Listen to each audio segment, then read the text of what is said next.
예, 하박국 2장에 있는 말씀은 하박국 선지자가 1장에서는 하나님의 행하심이 옳습니까? 하나님에 대해서 하나님 행하심이 이거 옳은 거예요? 이거 맞습니까? 이게 우리 언어로 말하자면은 하나님 당신 공평하지 않아요. 이 얘기나 같아요. 왜냐하면은 이스라엘 백성들이 범죄하고 죄 가운데 있으니까 하나님이 살아계시면 하나님이 이 땅에 살아계신다면 왜 이렇게 이 악한 사람들이 잘 되고 악한 사람들이 이렇게 약한 사람들을 빼앗고 이렇게 하는 것이 옳습니까? 하나님 살아계시는 거 맞아요? 지금 그런 질문을 하는 겁니다. 그러니까 하나님께서 답을 주시기를, 이스라엘 백성들이 범죄하니까 내가 바벨론을 쳐들어오게 해가지고 얘네들은 완전히 다 짓밟아 버릴 거야. 내가 공의롭게 행동할 거야. 그러니까 하나님 이건 아니잖아요. 우리가 아무리 악해도 쟤네들보다 낫거든요.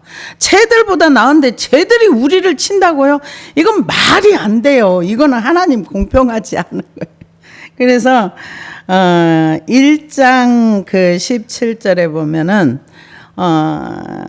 여러 나라를 무자비하게 멸망시키는 것이 옳으니까, 그러니까 하나님이 저 바벨론의 악한 자를 들어서 덜 악한 자를 두들겨 패는 것이 옳습니까? 지금 그 질문을 하는 거예요. 근데 대부분 선지자들을 보면은요, 선지자들은 하나님의 음성을 듣고 하나님의 메시지를 전달하는 사람이에요. 근데 이 하박국 선지자는 질문을 많이 하는 거예요. 하나님, 지금 이런 상황 가운데서 하나님이 이렇게 행하심이 옳습니까? 이게 맞아요? 하나님을 향해서 한마디로 말하면은 이해가 안 되는 부분을 좀 경솔하게 얘기하면 대든다고 할까요? 좀 그런 면이라고 봐야 되겠죠. 그래서 이해되지 않는 일들이 하박국 선지자가 볼 때는 너무 많았어요. 하나님의 백성이라고 하는 사람들이 죄 짓는 거는 기본이고 인신제사 드리고 이 하박국 선지자가 예언하고 한 80년 후에 바벨론이 그대로 망하는, 그래서 예언은 실제적으로 다 현실의 삶 속에서 열매를 맺었던 것을 볼 수 있습니다. 그러면서 이 하박국 선지자가 소화가 안 됐던 부분이, 하나님의 백성이라고 하는 사람들이 율법은 갖다 다 던져버리고 세상 사람과 똑같이 악하게 사는데 왜 하나님은 침묵하고 계세요? 하나님 쟤들을 좀 혼내주는 게 맞지 않아요? 쟤들 좀 이렇게 고쳐주는 게 맞지 않아요? 이런 기도를 올렸는데 내가 혼내줄 거야. 혼내주기는 혼내주는데 저 바벨론 쟤네들을 불러들여가지고 성전도 다 태우고 이렇게 해서 얘네들 다 포로로 끌어가고 나라가 망할 거야. 이게 더 힘드는 거예요. 그래도 내 나라 안에서 이게 해결이 돼야지, 외부의 침입을 받아가지고 나라가 망하는 결론을 응답을 받았을 때 소화하기 너무 어려운 거예요. 너무 어려우니까 하나님 그게 옳은 거예요. 지금 말씀하시는 게 옳은 거예요. 그러면서 악인이 자기보다 의로운 사람을 삼키되 잠잠하시나이까? 이게 하박국 1장 13절에 그러면서 하나님에 대해서 잘 알지 못했던 하박국 선지자가 질문을 하면서 하나님에 대해서 배우고 죄가 뭐라는 것을 배우고 하나님의 공의가 뭔지를 이해하는 것, 그게 하박국 선지자라고 볼 수가 있습니다. 그래서 그 하박국 1장은 유다 백성들의 타락과 갈대아 사람들을 사용해서 유다를 치신다는 그 사실 때문에 이제 견딜 수 없는 고통 가운데서 이거 옳은 거 맞습니까? 이거 옳습니까? 하나님을 향해서 이렇게 질문을 했다면은 이 장은 그 사실이 이해되진 않지만 선지자가 자기의 위치로 돌아와서 이제는 하나님의 말씀을 기다리는 것, 그런데 하나님께서 이 하박국 선지자에게 응답을 주세요. 뭐라고 얘기하냐면은 너는 기다려. 이 예언의 말씀이 응할 때까지. 그래서 말씀을 잘 받아. 기록해. 이렇게 얘기하는 겁니다. 그래서 2장 1절에 보니까 내가 내 파수하는 곳에 서며 성루에 서리라. 그가 내게 무엇이라 말씀하실는지 기다리고 바라보며 나의 질문에 대하여 어떻게 대답하실는지 보리라 하였더니 성루에 파수꾼이 서는 그곳에 가서 이제 서서 하나님의 말씀을 기다린다는 거죠. 하나님이 나에게 뭐라고 응답을 하실까? 응답을 기다리는 거. 그 응답을 기다리는 내용들이 이제 4절에서부터 바벨론에 대해서 화를 5가지를 말씀을 하세요. 5가지를 말씀을 하시면서 이게 그대로 될 거야. 그리고 마지막 이제 20절에 가면 여호와는 성전에 계시니 너희는 그 앞에 잠잠할지어다. 이 말씀을 주십니다. 그런데 하나님께서 이 이스라엘 백성을 향해서 하나님이 심판을 하는데 어디를 통해서 심판하는가? 바벨론이라는 나라를 통해서.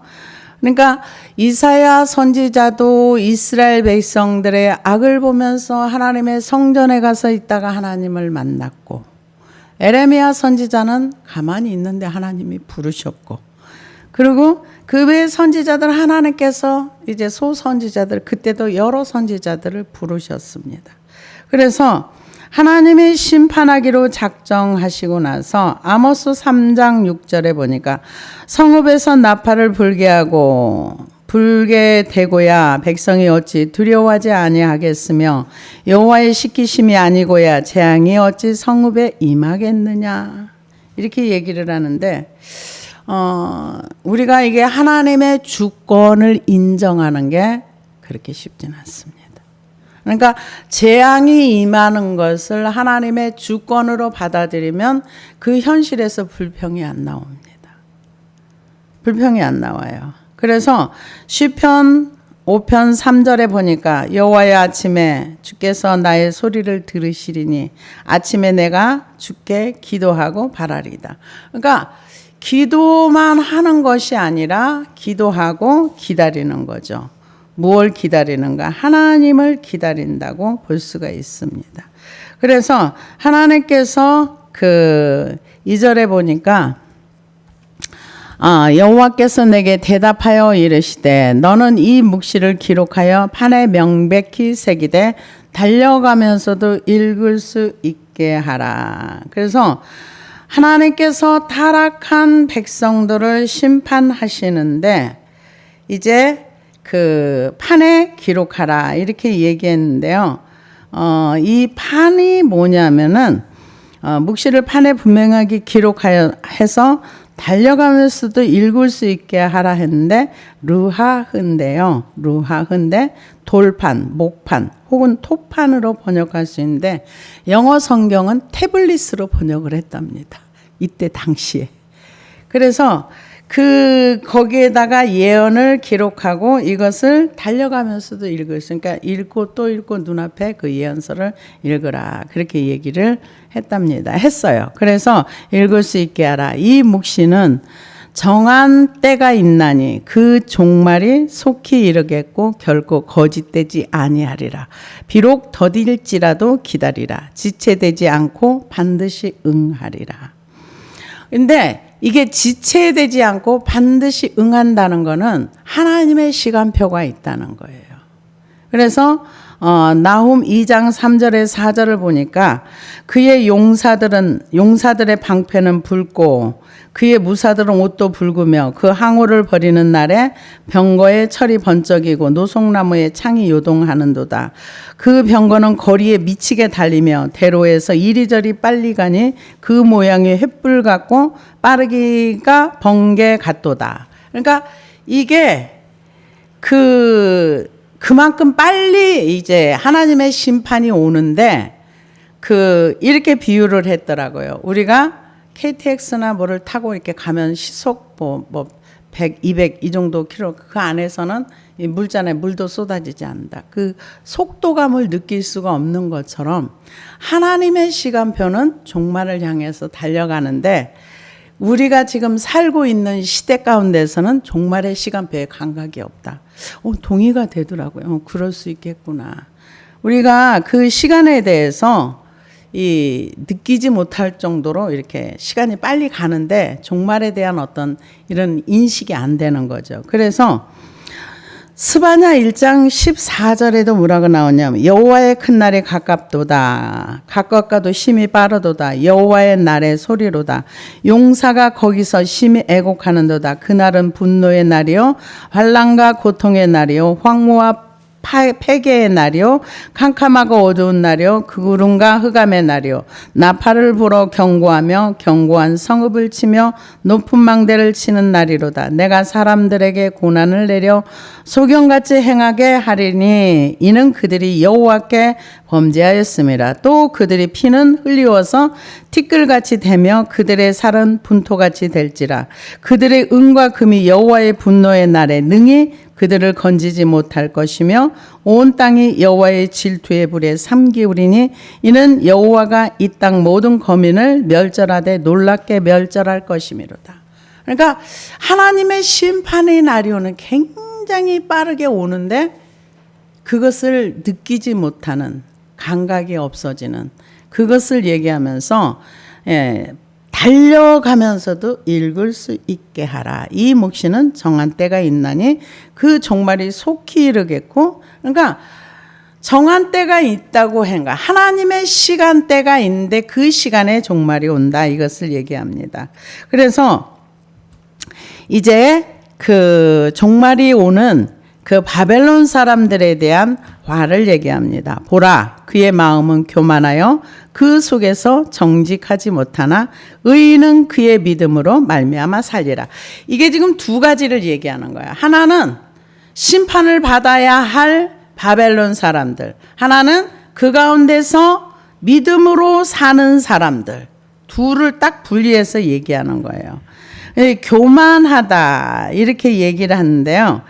그 교만하다는 말이 뻔뻔스럽다는 말도 되고요. 교만한 자는 하나님을 두려워하지 않죠. 경고의 말씀도 무시하고 그 하나님을 인정하지 않는 그런 부분도 많이 있습니다. 그래서 이 교만하다는 말은 자신을 부풀리다라는 그런 뜻이 있답니다. 근데 그게 좀 맞는 것 같아요. 그래서 제가 교만에 대해서 알고 있거든 기도는 하는데 교만하다는 거를 뭐라고 표현을 할까 했더니 영국 타임즈에 크리스찬 타임즈에서 이렇게 얘기했는데 자기보다 자기를 과대평가하고 뭐 여러 가지 내용이 나와 있더라고요. 근데 여기에서 지금 교만하다는 거는 자신을 부풀려서 그러니까 자기가 가지고 있는 것보다 훨씬 자기 자신을 과대평가하는 그런 부분을 얘기를 하고 있습니다. 그래서 여기에서 마음은 교만하여 그 속에서 정직하지 못하나 의인은 그의 믿음으로 말미암아 살리라. 그러니까 의인이 믿음으로 말미암아 산다는 것은 의인은 차디크라는 단어를 쓰는데 바르고 정직한 사람이며 믿음은 에무나라는 단어를 씁니다. 근데 믿음은 하나님에 대한 신뢰이며 신실함이라고 말할 수 있습니다. 그래서 하나님에 대한 신실한 하나님을 인정하는 거, 믿는 거. 그래서 그 구약이나 신약이나 똑같이 믿음은 우리가 구원받을 수 있는 믿음이고 하나님의 약속을 받을 수 있는 것이 믿음입니다. 하나님을 인정하는 거죠. 그래서 우리가 믿음으로 사는 그 삶은 공평한 삶이고 견고하고 확실한 영원한 의미를 가지고 있는 하나님에 대한 신뢰, 기본적으로 하나님을 의지하고 신뢰하는 거, 이게 믿음입니다. 근데 우리는 하나님을 믿는 것보다 돈을 많이 의지하죠. 그리고 자기 자신을 많이 믿습니다. 하나님을 믿는 사람이 극히 드물어요.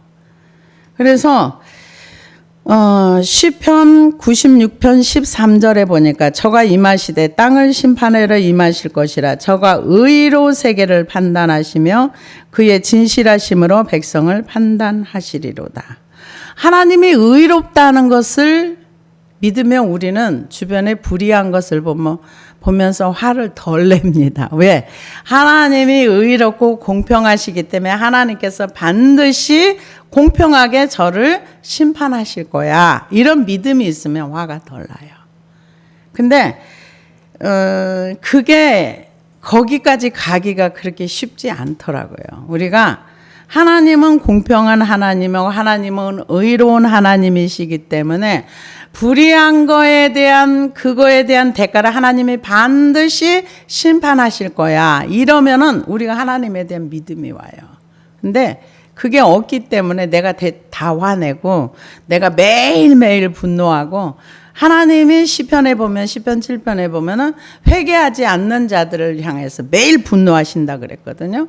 그랬는데 우리가 하나님의 자리에 앉아서 매일 분노해요. 보면서 이 인간이 왜 저래? 왜 저렇게 해? 하면서 화를 내죠. 근데 성경은 하나님은 의로우시다.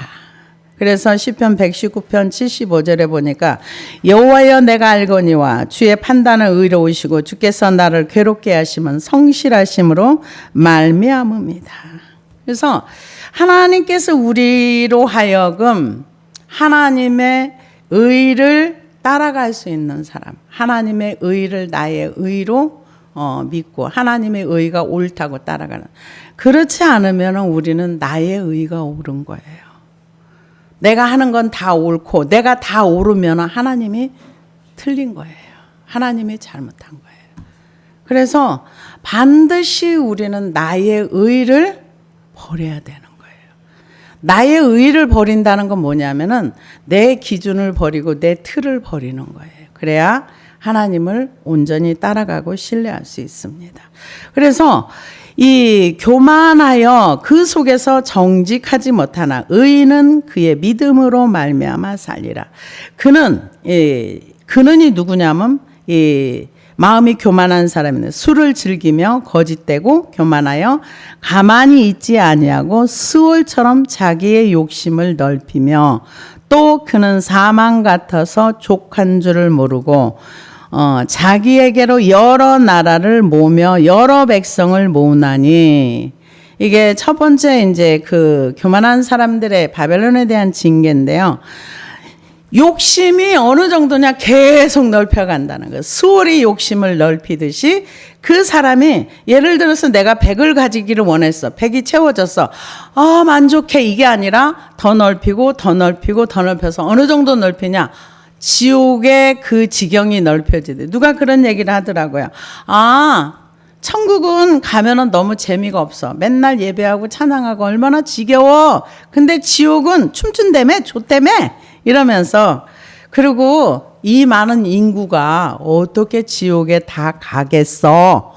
지옥이 좁아서 안 돼. 이런 얘기 하면서, 그러니까 나는 천국 가야 돼. 이런 농담처럼 하는 얘기를 들었는데 지옥은요 스스로 넓혀간다. 여기 나왔잖아요. 그 욕심의 종류가 그거예요. 이게 뭐냐면은 자기의 욕심을 넓히며 또 그는 사망 같아서 족한 줄을 모르고 자기에게로 여러 나라를 모으며 여러 백성을 모으나니. 바벨론이 그런 형태로 해가지고 술을 즐기면, 그러니까 세상에 취해 있다, 즐거움에 취해 있다는 거죠. 그래서 우리가 세상에서 나와야 되는 거예요. 바벨론에서 나와야, 나의 즐거움에서 나와야 되는 거예요.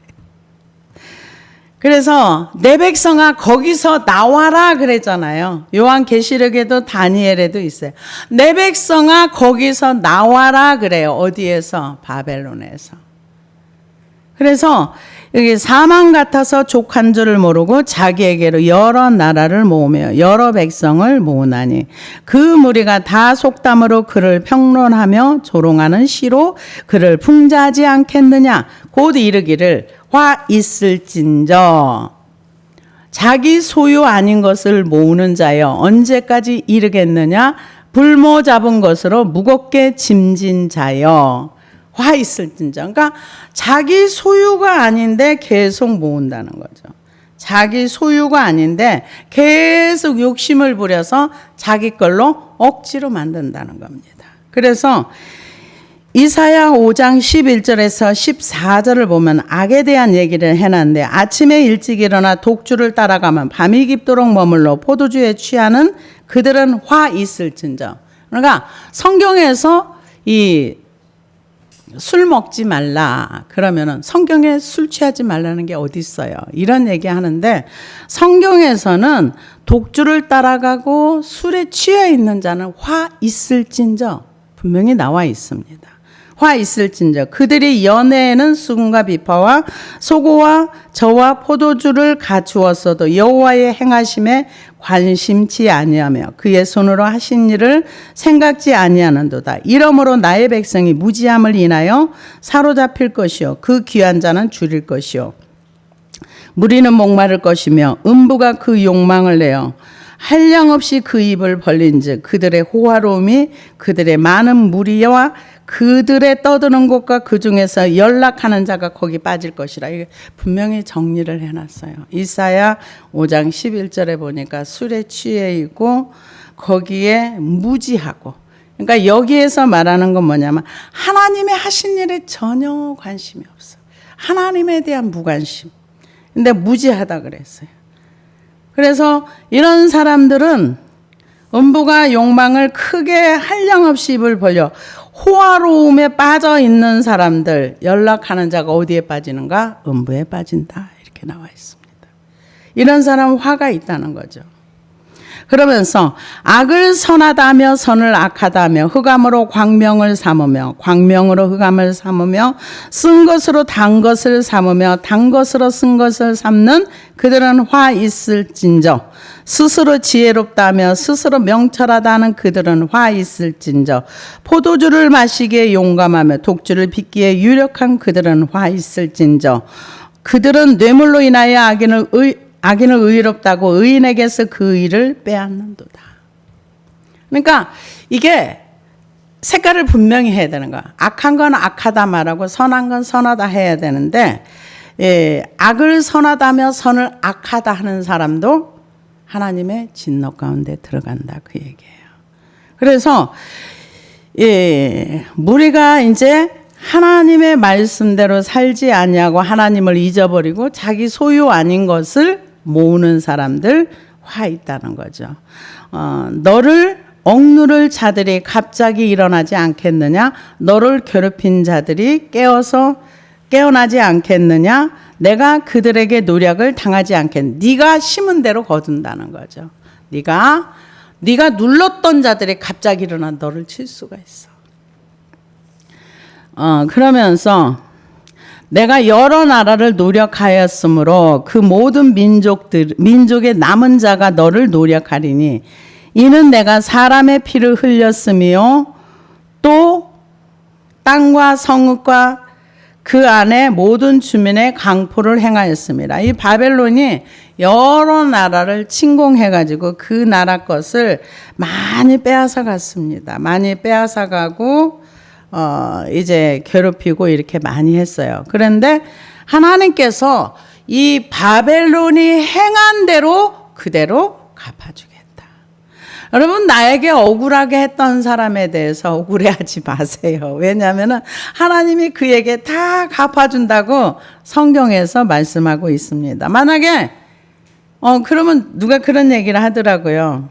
히틀러나 아니면 중국에 그 수천 명을 이렇게 죽이고 이렇게 했던 이런 사람들, 그런 사람들은 다 아직 형벌도 안 받고 잘 살다 죽었는데요. 이런 얘기를 하는 경우도 있습니다. 그러나 그들은 그거에 대한 대가를 이 땅에서 못 받은 만큼 거기가 다 받아. 여기서도 받고 거기 가서 지옥에서 영원한 형벌 가운데 받습니다. 그래서 하나님께서 행한 대로 다 갚아주신다. 강포를 주민에게 강포를 행하였으면 강포로 갚아준다는 거죠. 그래서 이제 재앙을 피하게 하여 높은 데 깃들이려 하며 자기 집을 위하여 부당한 이익을 취하는 자에게 화 있을진저. 하나님께서는 유다 백성이나 이스라엘 유다 백성이나 이스라엘이나 아니면 이방인이라 할지라도 공평하게 사는 것을 원합니다. 그런데 그렇게 하지 않았을 때 하나님께서 거기에 대한 반드시 대가를 지불하게 하신다. 이게 그것을 얘기합니다. 그래서 재앙을 피하게 하여 높은 데 기들이려 하면, 그러니까 자기의 요즘 말로 한다면 이렇게 되겠죠. 핵전쟁이 난대 앞으로 핵전쟁이 나면 우리는 지하에 땅 밑에 몇백 미터 밑에 들어가서 거기다 호텔도 만들고 뭐도 만들고 해가지고 병원도 만들어서 실제로 그렇게 해놨답니다. 그렇게 해서 우리는 살 거야. 이렇게 얘기를 한다고 하는데 하나님의 지각판을 한번 흔들어 버리면 그거 아무 의미가 없어요. 아무 의미가 없습니다. 지금 그걸 얘기하는 거예요. 높은 데 깃들이라면 자기 집을 위하여 부당한 이익을 취하는 자들에게 화 있으니까 내 거 아닌 거를 남의 거를 자꾸 이익을 이렇게 취하거나 남에게 손해를 끼치고 피해를 주는 사람들은 하나님께서 그냥 안 두겠다는 거예요. 그래서 이사야 13장 16절에 19절에 보니까 그들의 어린아이들은 그 목전에 메어침을 입겠고 그 집은 노략을 당하겠고 그 안에는 욕을 당하리라.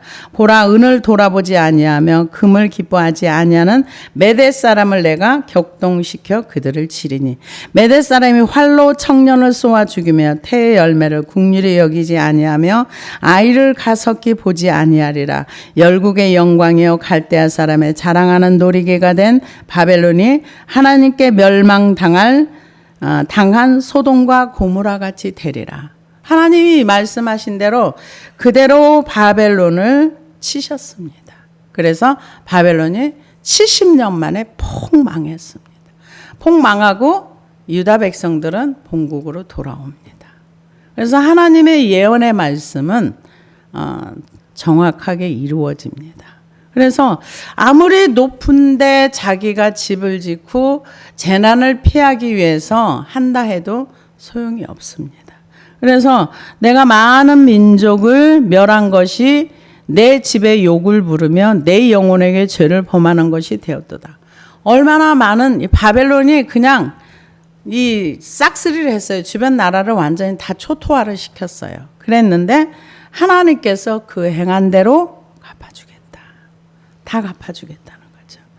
그래서 민족을 멸한 거지 내 집에 욕을 부르면, 그러니까는 뭔가를 남의 걸 막 남의 그 나라를 막 빼앗고 짓밟고 해가지고 막 뭔가를 많이 갖다 놨는데 그게 자기의 욕이 되고 이제 그거로 인해 화가 된다 이 얘기예요.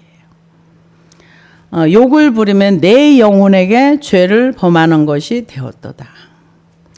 막대기로서 막대기의 역할만 했으면 되는데 이 바벨론이 엄청난 탐욕을 부르면서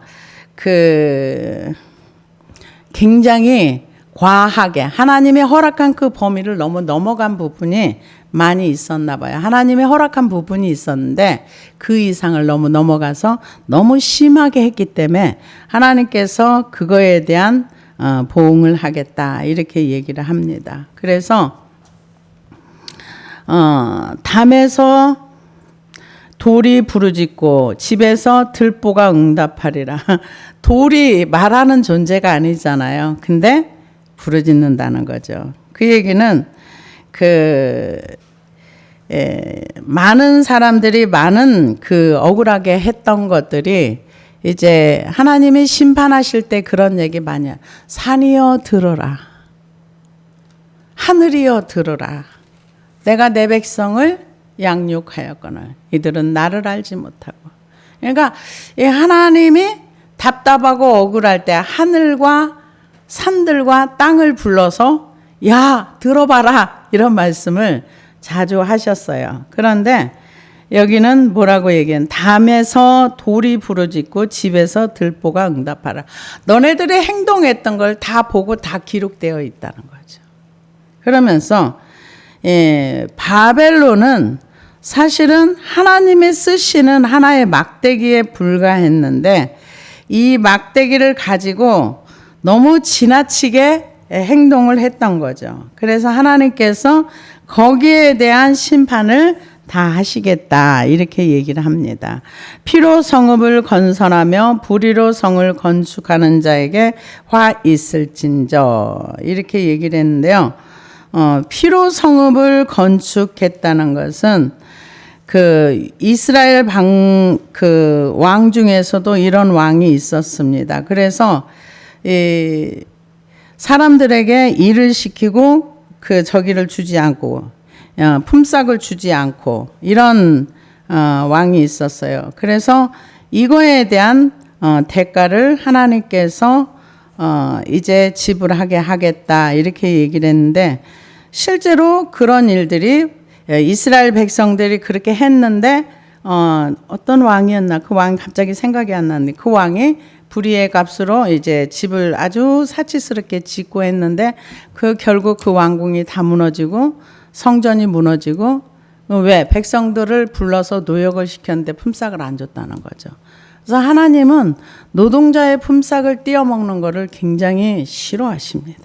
그래서 민족들이 불탈 것으로 수고하는 것과 나라들이 헛된 일로 피곤하게 되는 것이 만군의 여호와로 말미암음이 아니냐.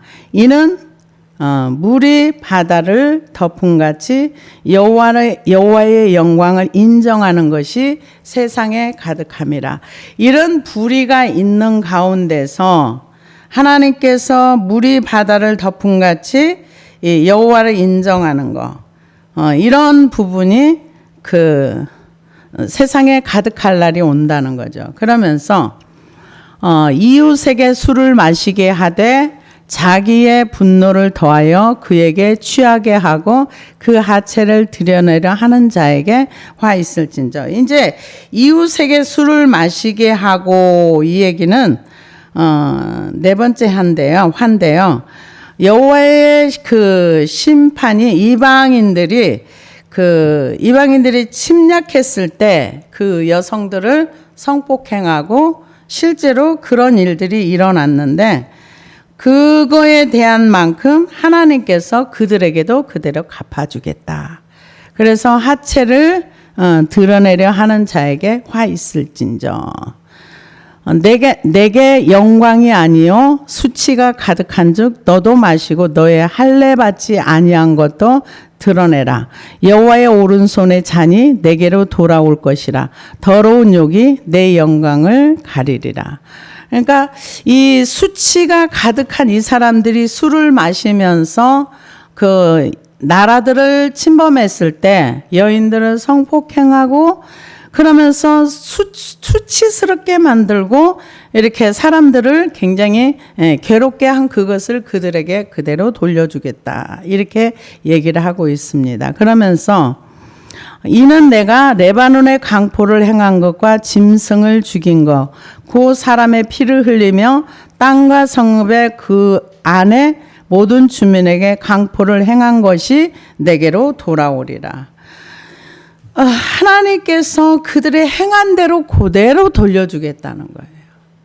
그러니까 이스라엘 백성들은 너무너무 이 하나님 앞에 하나님의 공의대로 말씀대로 순종하고 살았으면은 하나님이 이스라엘을 통해서 영광을 많이 받으셨을 거예요.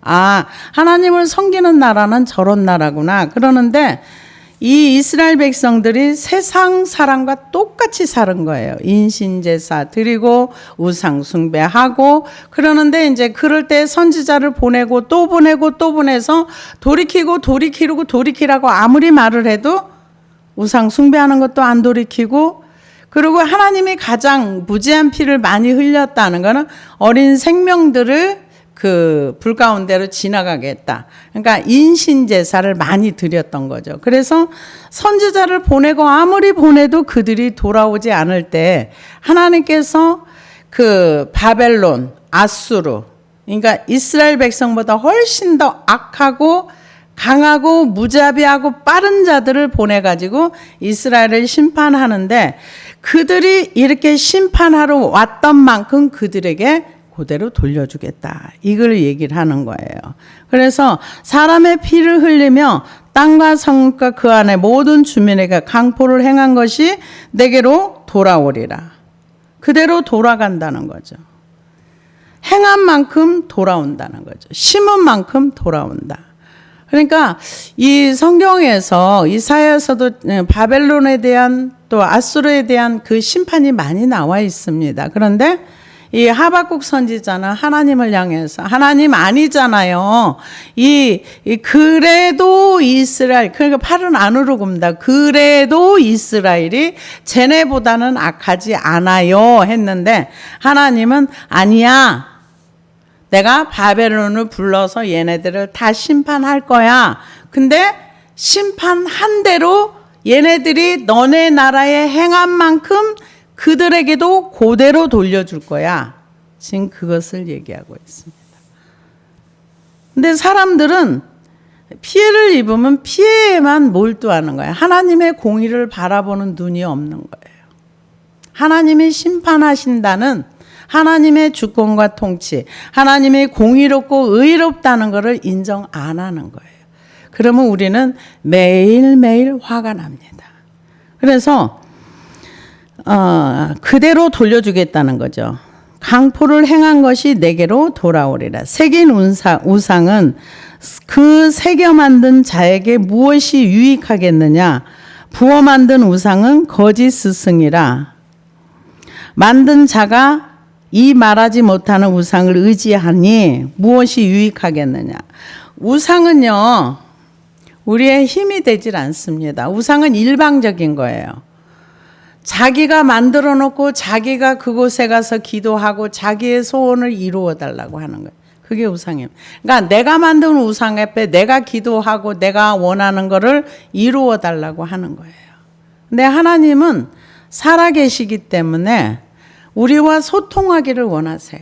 그래서 제가 가만히 이제 과거를 이렇게 돌이켜 보면은 하나님한테 많이 물어봤어야 되는데 안 물어본 게 너무 많아요.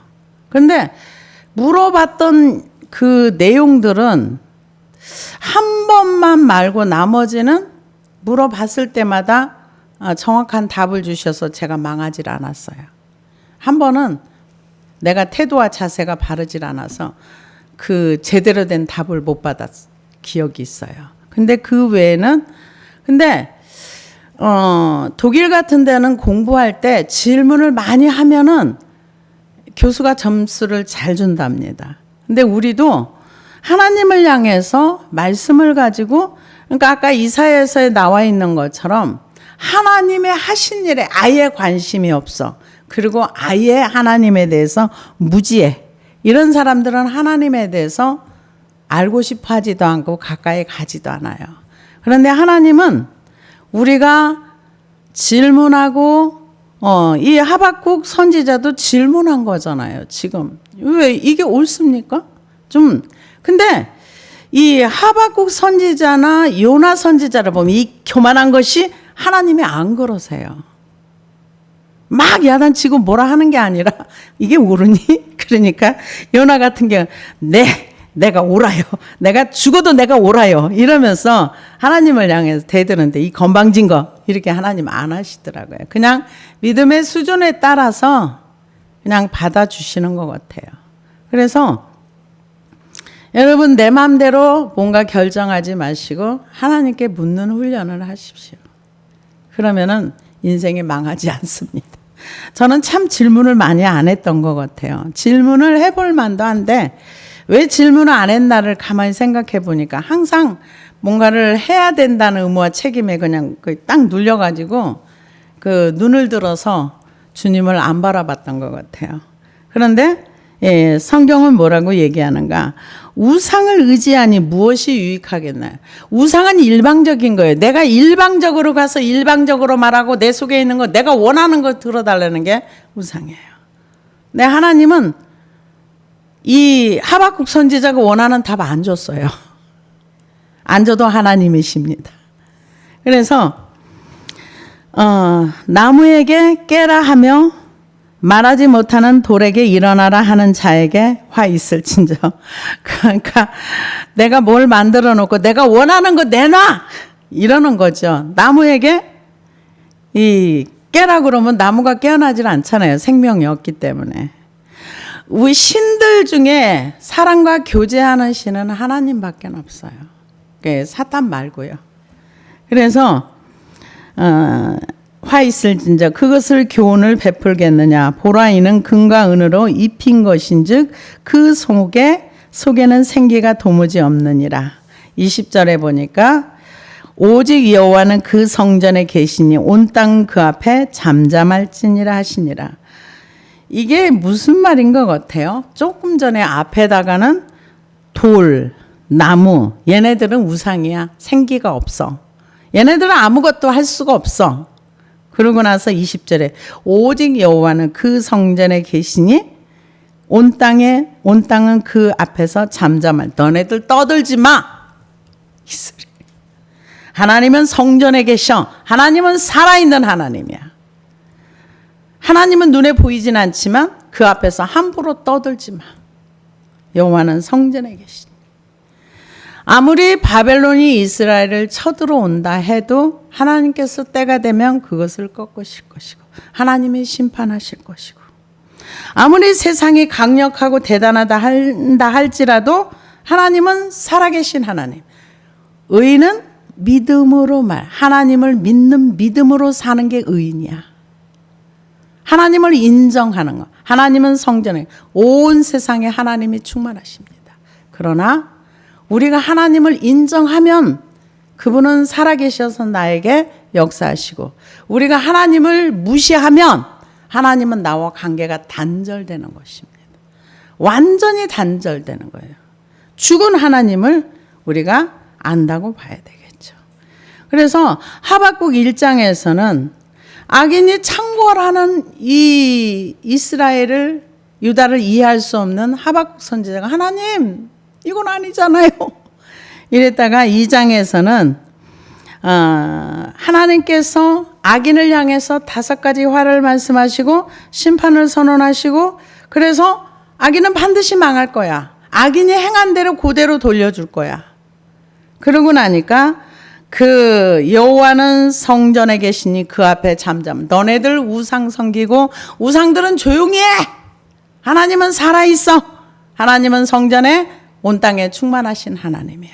이것을 선포하는 내용입니다. 그래서 3장에서는 이제 하나님에 대해서 배운 이 하박국 선지자가 하나님의 구원이 얼마나 위대한가를 노래하는 것이 하박국 3장입니다. 기도하시겠습니다.